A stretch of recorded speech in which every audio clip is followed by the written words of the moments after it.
बघूया 100% बातम्या।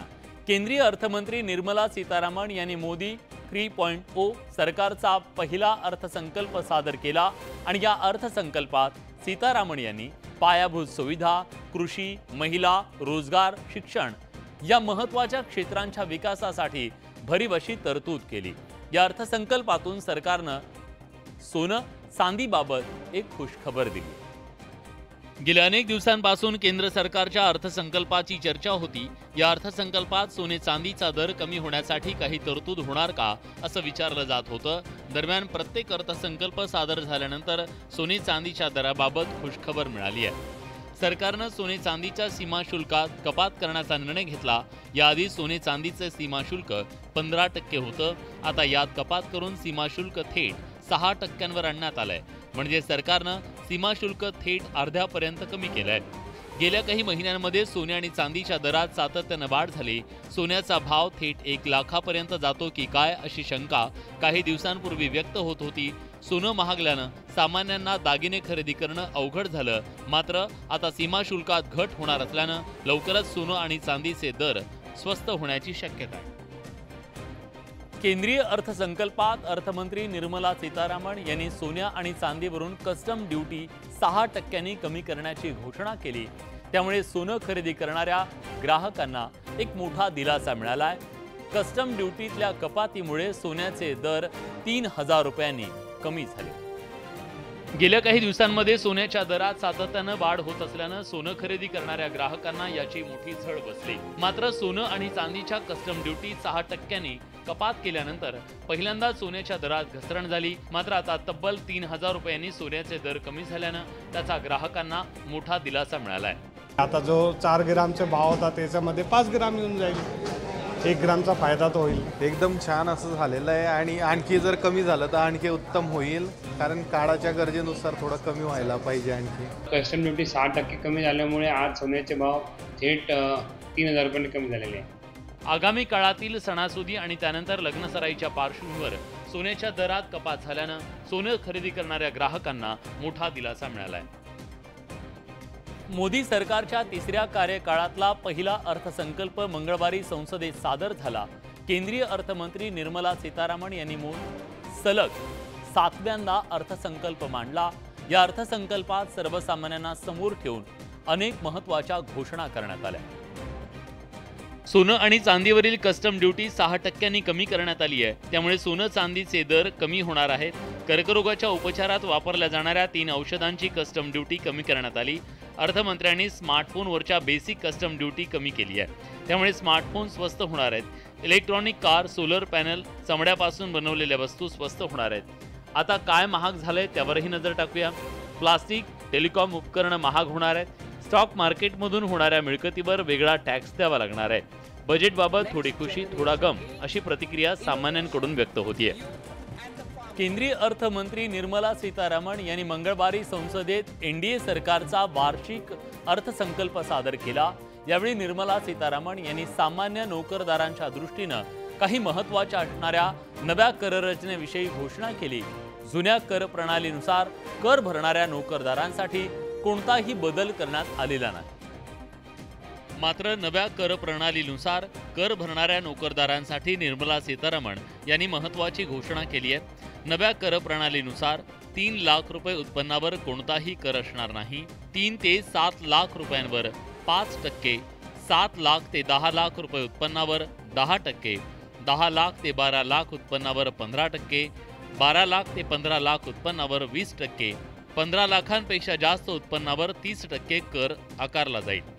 नव्या कर प्रणालीचा अवलंब करणाऱ्या नोकरदारांचे 17,500 रुपये वाचणार आहेत। याशिवाय नव्या कर प्रणालीत स्टँडर्ड डिडक्शन मर्यादा 50,000हून 75,000पर्यंत वाढवण्यात आली आहे। तर फॅमिली पेन्शन डिडक्शनची मर्यादा 15,000हून 25,000पर्यंत वाढवण्यात आली आहे। नव्या कर प्रणालीत झालेले बदल नोकरदारांसाठी फायदेशीर ठरणार असल्याचं दिसतंय। केंद्रीय अर्थमंत्री निर्मला सीतारामन यांनी लोकसभेत 2024-25 या आर्थिक वर्षाचा सगळा अर्थसंकल्प सादर केला। सीतारामन यांचा हा 7वा आणि मोदी सरकारच्या 3ऱ्या कार्यकाळातला पहिला अर्थसंकल्प आहे। यापूर्वी हे निवडणुकीचं वर्ष असल्यानं 1 फेब्रुवारीला अंतरिम अर्थसंकल्प सादर करण्यात आला होता।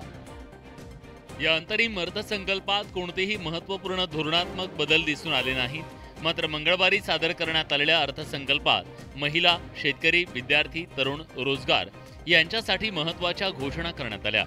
नव्या कररचनेत बदल करण्यात आलाय। 3 लाखापर्यंतच्या उत्पन्नावर आता कुठलाही कर नाहीये। 1 कोटी तरुणांना 500 कंपन्यांमध्ये इंटर्नशिपची योजना आखण्यात आली आहे। 25,000 तरुणांना 7.5 लाखापर्यंत कौशल्य विकास प्रशिक्षणासाठी कर्ज दिलं जाणार आहे।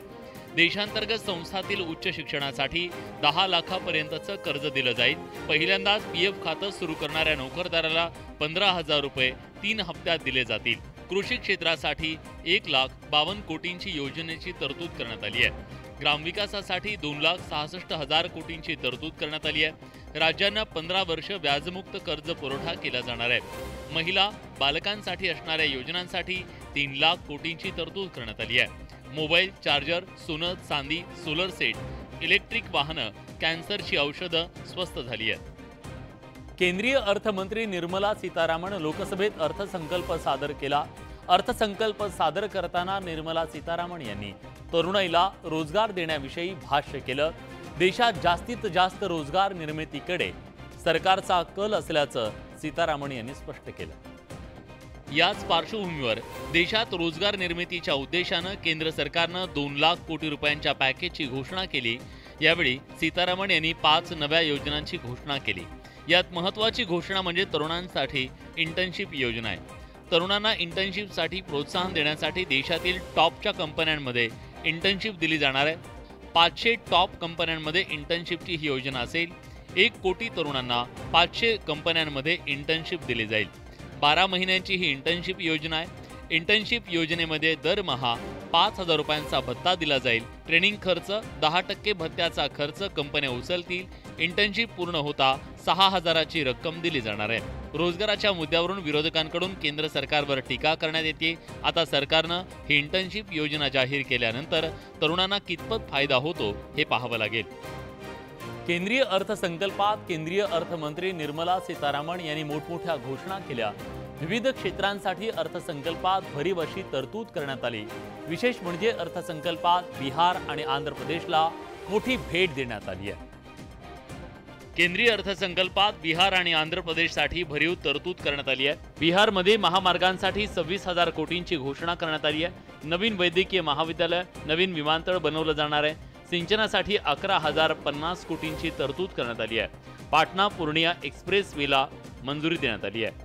बिहारसोबत आंध्र प्रदेशला सुद्धा अर्थसंकल्पात मोठं गिफ्ट मिळालंय। पंतप्रधान गृह योजनेसाठी 26,000 कोटींची तरतूद करण्यात आली आहे। अमरावतीला राजधानी बनवण्यासाठी 15,000 कोटींची तरतूद करण्यात आली आहे।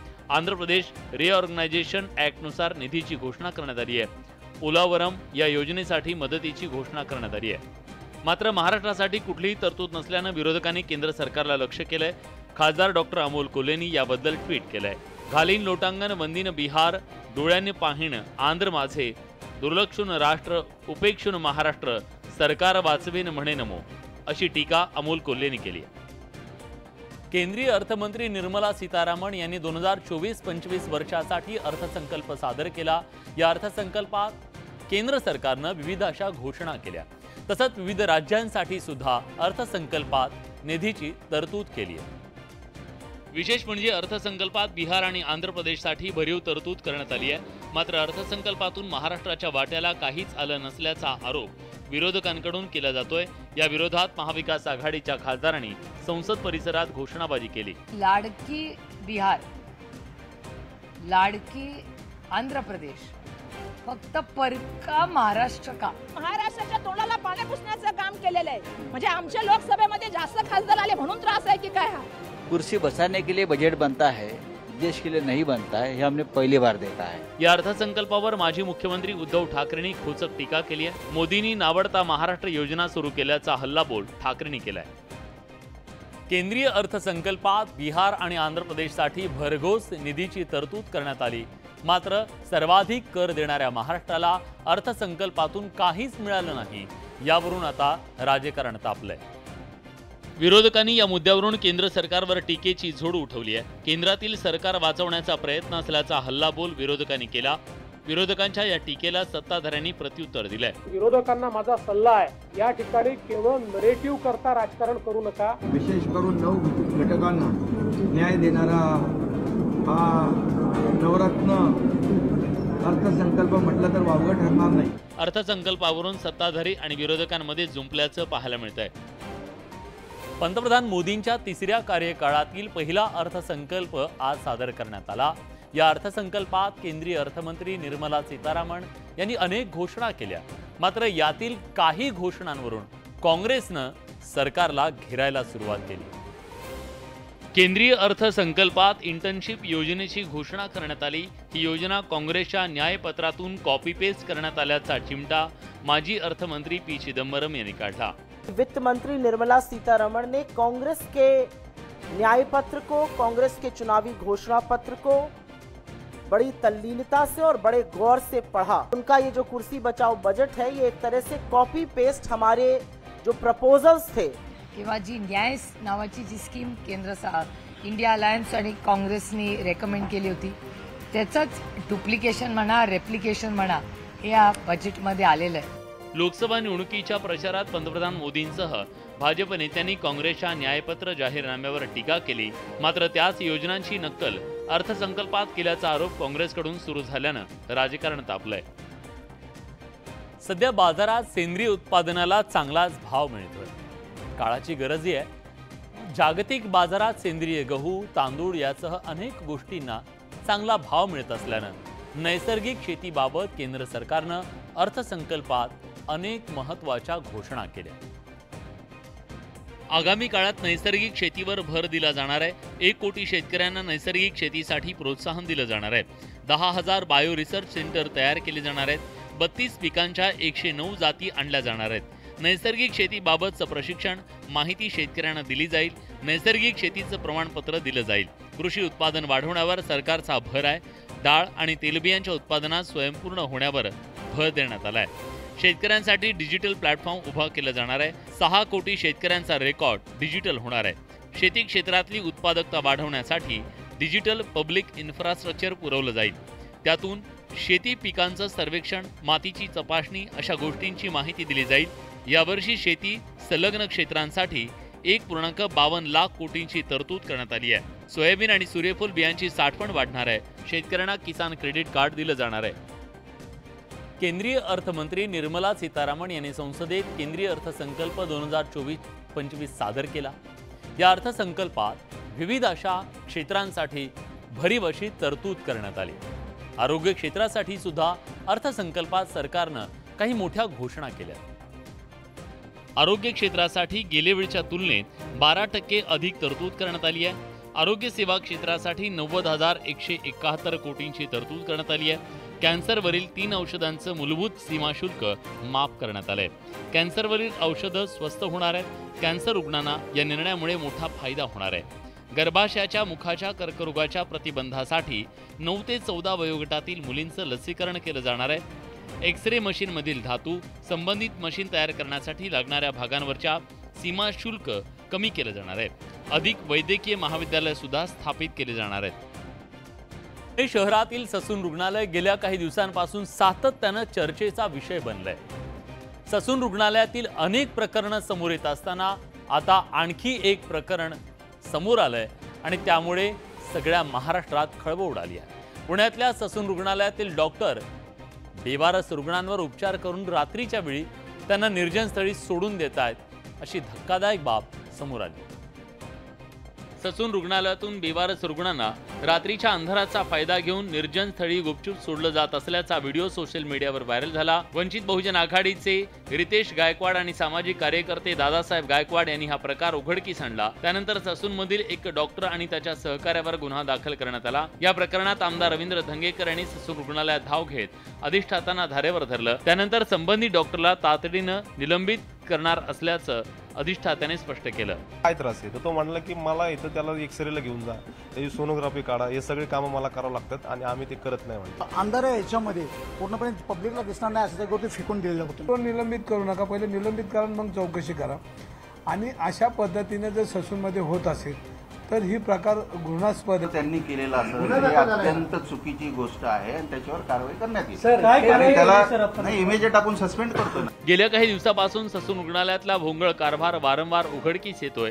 त्यातून ससून रुग्णालयात उपचार घेणारे रुग्ण कितपत सुरक्षित आहेत असा प्रश्न निर्माण होतो. आगामी विधानसभा निवडणुकीच्या पार्श्वभूमीवर पवार काका पुतण्यात शह काटशहाचं राजकारण सुरू झालंय.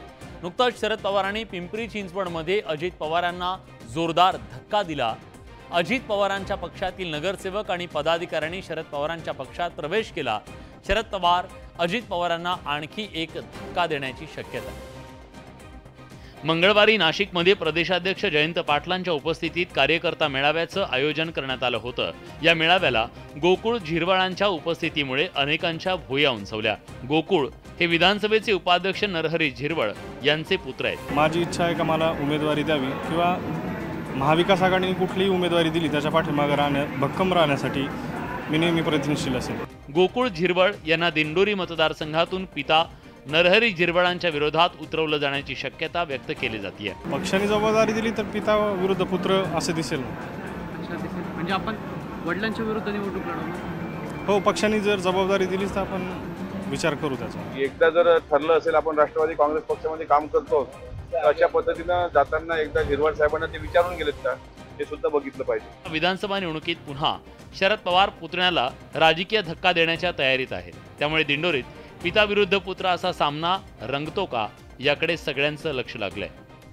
मराठा आरक्षणासाठी मनोज जरांगे पाटील 5व्यांदा उपोषणाला बसले. त्यांच्या उपोषणाचा आजचा 4था दिवस आहे. राष्ट्रवादीचे नेते छगन भुजबळ यांच्यानंतर आता भाजपचे नेते प्रवीण दरेकर आणि मनोज जरांगे यांच्यात झुंपल्याचं दिसून येत आहे. गेल्या काही दिवसात मनोज जरांगे पाटील आणि भाजप नेत्यांमध्ये कलगीतुरा रंगलाय. मराठा समाजानं सातबारा तुमच्या नावावर केलाय का असा खडा सवाल प्रवीण दरेकरांनी जरांगेंना विचारला. तुमच्या एखाद्या भूमिकेवर आम्ही विषय मांडला तर मराठा समाजाचा कसा काय अपमान होतो? मराठा समाजाने काय सातबारा तुमच्या नावावर करून दिलाय का पवार पाटीलनी करून दिलेली आहे? झालं वाटतं छगन भुजबळचं त्यांचं रक्त एक. हे जरा भुजबळांचं रक्त कुठला ग्रुप आहे ते बघायला पाठवलंय. मग माझा आणि त्यांचा एक आहे का पहिला तपासून घेतो. मनोज जरांगे पाटलांनी प्रवीण दरेकरांना इशारा देऊन टाकलाय. तुम्ही मागण्यांवर बोला, त्याच्यासाठी अट्टास करा. त्या ठिकाणी तुला बघून घेतो, ह्याला बघून घेतो, जसं काय ह्यांना त्या ठिकाणी लायसन दिलेलं आहे सगळ्यांना बघण्याचं. उपोषण संपलं ना ते जे बोलले त्यांचा हिशोब पुरा करील. भुजबळांनंतर आपला टीकेचा रोग जरांगेंनी भाजप नेत्यांकडे वळवलाय. त्यातून जरांगे आणि भाजप नेत्यांमध्ये वार पलटवार सुरू झालेत. दूध दराच्या मागणीसाठी राज्यातील शेतकरी आक्रमक झाले. या मागण्यांसाठी राज्यातील शेतकऱ्यांनी आंदोलनाचं हत्यार उगारत सरकारनं आपल्या मागण्यांकडे लक्ष वेधण्याचा प्रयत्न केला. संगमनेरमध्ये शेतकऱ्यांना भव्य ट्रॅक्टर मोर्चा काढत आपल्या मागण्या मांडल्या. अहमदनगरमध्ये दूध उत्पादक शेतकऱ्यांनी आपल्या मागण्यांकडे लक्ष वेधण्यासाठी पंजाबच्या शेतकऱ्यांप्रमाणे ट्रॅक्टर मोर्चा काढला. या मोर्चात अनेक शेतकरी आपल्या ट्रॅक्टरसह सहभागी झाले. अकोले शहराच्या रस्त्यावर एका मागोमाग एक अशी ट्रॅक्टरची मोठी रांग पाहायला मिळाली. अकोले तालुक्यातील कोतुल गावातून हा मोर्चा संगमनेर कार्यालयावर धडकला. दूध दरासाठी गेल्या 18 दिवसापासून कोतुळ गावात शेतकऱ्यांचं धरणं आंदोलन सुरू आहे. दुधाला 40 रुपयांचा दर, दुधाला FRP लागू करा, पशुखाद्याचे दर कमी करा यासह विविध मागण्यांसाठी हा मोर्चा काढण्यात आला. गणोऱ्याचे आंदोलक आणि कळसचे आंदोलक आम्ही त्या ठिकाणी गेलो, पण आमच्या तोंडाला पानं पुसण्याचं काम त्या ठिकाणी मंत्रालयात दुग्ध विकास मंत्र्यांनी केलं. खरं तर खाजगी संस्थांपुढे ह्या सरकारने गुडघे टेकवलेले. मागणी करूनही कोणत्याही प्रकारचं दखल आमची घेतली गेली नाही. 18 दिवस आम्ही बसलेलो होतो, परंतु तरीही शासनाने आमची दखल घेतली नाही. म्हणूनच आम्ही याच ठिकाणी आलो.